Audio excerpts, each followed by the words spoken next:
कि बंधन से छुटकारा पाने का ये सुनहरा अवसर है।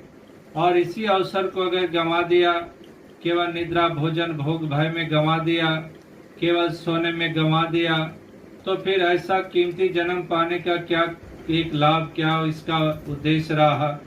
तो आत्मा का कल्याण इसी एक जन्म में संभव, इसीलिए इसको इतना कीमती जन्म कहा जाता है। तो और सत्संगत यही अरदास प्रार्थना कि हर कोई एक इसकी तरफ जागरूक हो, वो किसी भी उम्र के पड़ाव में पहुंचा हो। जागरूक होना जरूरी है। जवानी की उम्र है तो और भी जरूरी है, बुढ़ापा की उम्र है तो और भी जरूरी है। यानी कि इंसानी जन्म अगर पाया है तो फिर एक कार्य उसके लिए महत्वपूर्ण साबित होता है।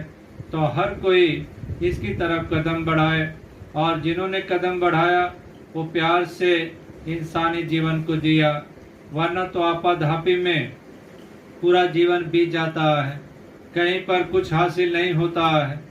एक वो मरुस्थल की भांति जैसे हिरन मरुस्थल में पानी ढूंढ रहा होता है और वो तृष्णा उसकी बुझती नहीं है।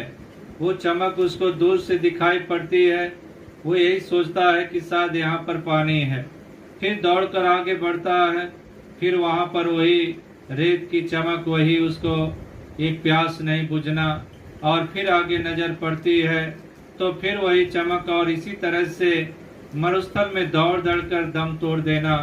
तो यही कुछ इंसान भी कर रहा है कि दौड़ रहा है, केवल यहाँ नहीं सुख वहाँ मिल जाएगा, इससे नहीं उससे मिल जाएगा, कहीं पर कोई दूसरा सुख देने का कारण नहीं, सुख अपने अंदर है।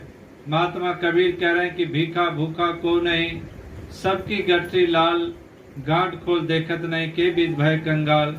कि सबके अंदर सुख है, लेकिन वही बात कबीर की कि गांठ खोलने को नहीं तैयार, एक अज्ञानता की चादर उतारने को नहीं तैयार। तो एक चादर उतारने के ही कारण सुख का एहसास है।